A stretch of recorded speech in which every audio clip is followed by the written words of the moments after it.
Avant de vous plonger dans cette histoire incroyable, pensez à vous abonner à la chaîne et à cliquer sur la cloche. Chaque histoire ici a une histoire, et vous ne voudrez en manquer aucune. À Manhattan, où les gratte-ciels traversent le ciel d'hiver comme des lames de verre, Strathmore, un restaurant que vous ne trouverez ni sur les applications de livraison ni dans les guides de voyage. On y va sur recommandation ou jamais. Les nappes sont d'un blanc éclatant, repassées à la main chaque matin. Les couverts, polis comme des miroirs, brillent sous les lustres baroques, et les vins servis ont plus d'années que la plupart des clients. Tout ici respire le silence doré des grandes fortunes. C'est ici qu'il travaille. Marcus Evans, 42 ans, serveur de profession, la silhouette droite comme une lame, les gestes précis, le regard éteint mais attentif. Noir parmi la majorité blanche, modeste dans un monde d'excès, il évolue dans cet univers avec une discipline quasi militaire. Son uniforme noir et blanc est toujours amidonné, soigneusement repassé à la maison, même lorsqu'il rentre à 1h du matin. Il n'élève pas la voix, n'élève jamais le ton. Il est toujours là, mais personne ne le remarque. Il est de ces personnes dont on oublie le nom, mais dont le service est impeccable. Il n'est ni aimé ni détesté. Il est fonctionnel, un rouage silencieux dans une machine brillante. Mais personne ici ne sait ce que cache cette discrétion. Personne ne sait qu'après son service, Marcus retourne dans un petit studio de North Harlem, trop petit pour contenir toute la douleur qu'il y a vécue. Là, sa mère l'attend. Gloria, une ancienne infirmière aujourd'hui alitée en raison d'un trouble neurologique. Marcus s'occupe d'elle seule, sans tuteur, sans aide de l'État. Entre ses services au restaurant, il la lave, la nourrit, s'occupe d'elle. Et il y a ce deuil silencieux qu'il porte comme une armure. Caleb, son fils unique, est décédé à l'âge de 9 ans d'une maladie dégénérative rare.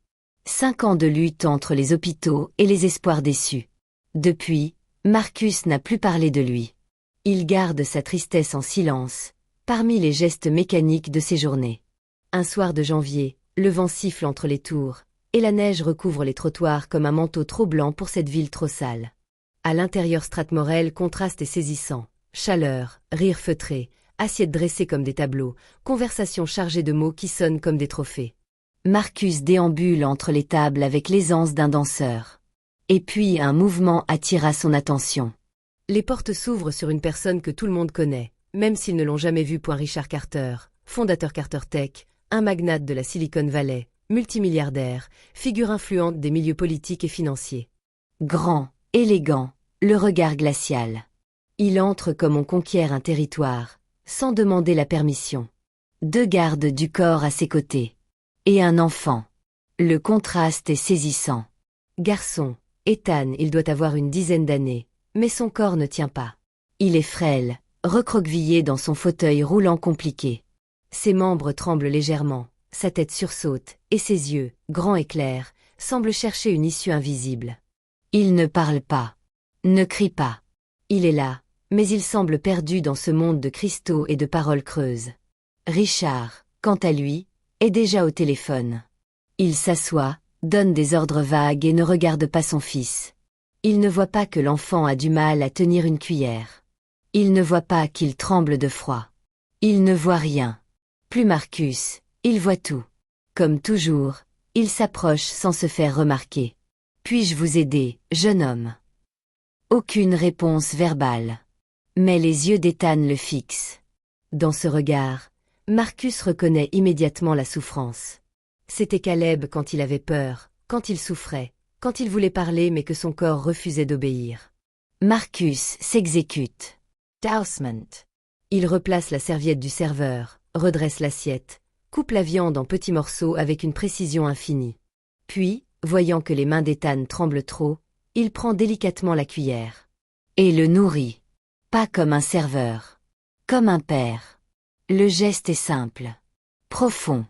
Tellement humain qu'il est choquant dans cet environnement où tout est artificiel. « Que fais-tu » La voix de Richard Carter sonne comme le claquement d'un fouet. Il a finalement remarqué la scène, tenant le téléphone dans sa main et fronçant les sourcils avec indignation. Marcus N. Soutapas. Il ne baisse pas les yeux. Il répond calmement. Je l'ai aidé à manger. Il avait faim. Silence. Les gardes se figent. Les clients à proximité se retournent. Richard s'apprête à répondre. Mais il s'arrête. Parce que quelque chose vient de se passer. Ethan sourit. Faible. Mais indéniable. Un sourire pur, fragile, presque douloureux dans sa rareté. Richard se figea et le fixa. Il ne se souvenait même pas de la dernière fois qu'il avait vu ce sourire. Peut-être avant de mourir. Rachel, sa femme, il y a 2 ans. Depuis, Ethan n'a fait que survivre. Et lui aussi, à sa manière. Il regarde Marcus comme s'il le voyait pour la première fois. Comme si cet homme invisible venait d'ouvrir une brèche dans un monde trop longtemps cloisonné. Et il se tait. Car pour la première fois depuis longtemps, Richard Carter n'a rien à dire. Les jours passent. Puis les semaines passent, tels des flocons de neige qui tombent sans fin sur Manhattan, recouvrant la ville d'un manteau parfait. Chaque semaine, sans faute, Richard Carter revient à Axangrave Strathmore, toujours accompagné d'Ethan. Ils sont assis à la même table, dans un coin légèrement retiré, où les regards curieux se perdent vite dans l'atmosphère feutrée. Et à chaque fois, Marcus vient à nous. Non pas avec la froideur distante d'un serveur faisant son travail, mais avec la douceur et la patience d'un homme qui sait que chaque geste compte. Il apprend à déchiffrer les mouvements d'Ethan, ses regards furtifs, ses voix rauques, ses silences emplis de non-dits. Il fait plus que servir. Il devient un point de repère constant dans le chaos silencieux qui entoure le garçon. Richard, d'abord tendu et distant, observe en silence. Il arrive maintenant un peu plus tôt. Il réduit ses appels téléphoniques, tente de se concentrer davantage sur ce moment passé ensemble. Il commence à écouter, à percevoir ce qu'il fuit depuis des années, la présence fragile de son fils, son combat quotidien, sa souffrance silencieuse. Et surtout, la cruelle absence d'une véritable paternité. Marcus est devenu pour lui un miroir inattendu. Un soir d'hiver, alors que les derniers clients quittaient le restaurant et que les serveurs étaient sur le point de fermer, Richard s'approcha de Marcus avec une détermination nouvelle dans les yeux. « J'ai besoin de toi. Pas comme un serviteur. Comme une personne. » Sa voix, habituellement calme et contrôlée, tremblait légèrement. « Je veux que tu travailles pour moi, à la maison. Comme assistante d'Ethan. » Marcus marque une pause. Il n'a jamais quitté ce restaurant. Il ne connaît que ce monde silencieux. Mais quelque chose au fond de lui s'éveille, une lumière fragile, la promesse d'autre chose. Si je viens, je ne viendrai pas pour l'argent. Je viendrai pour lui. Richard hoche la tête, un sourire rare brisant l'expression sévère de son visage. Je n'attends rien de moins.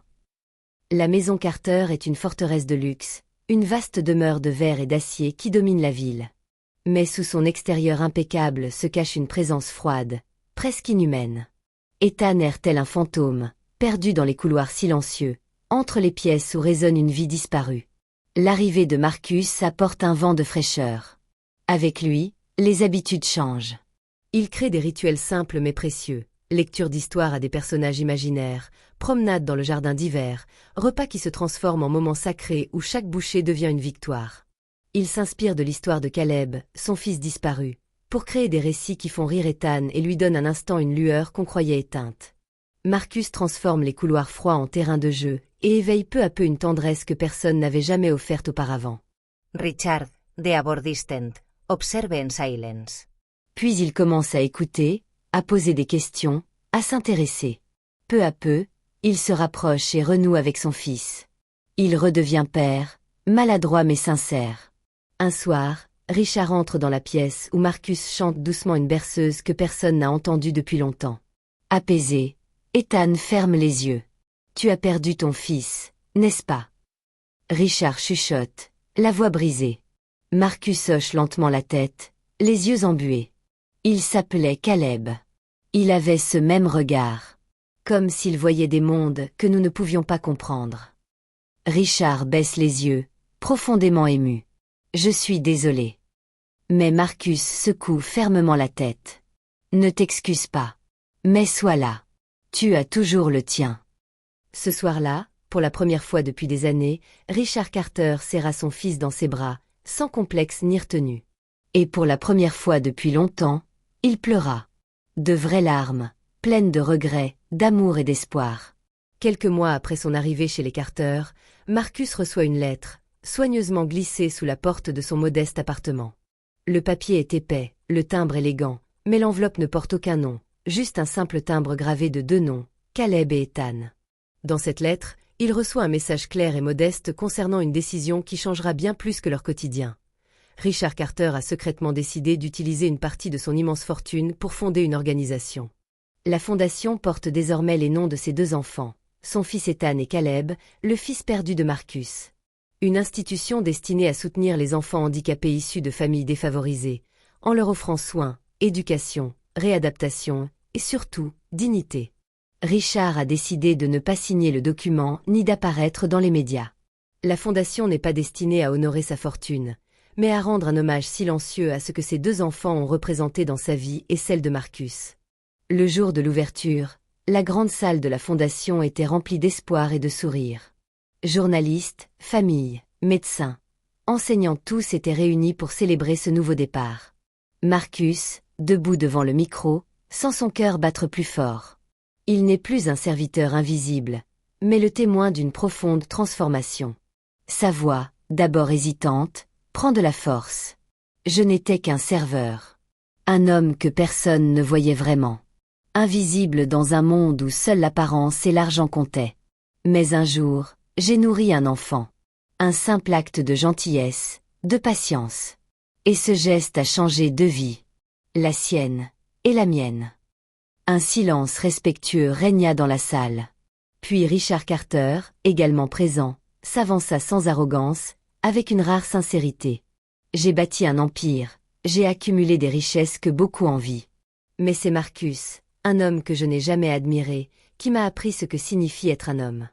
Ce n'est pas la richesse ou le pouvoir, mais la capacité d'aimer et d'être pleinement présent pour ce qu'on aime.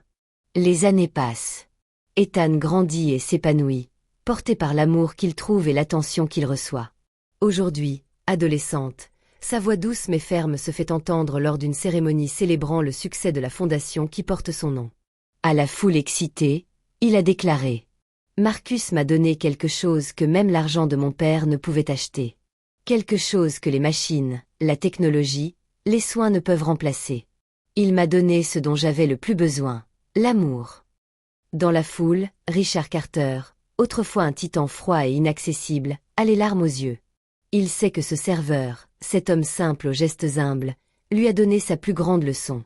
Il lui a appris que la richesse d'un homme ne se mesure pas à ce qu'il possède, mais à ce qu'il donne, à la tendresse qu'il offre, aux vies qu'il sauve.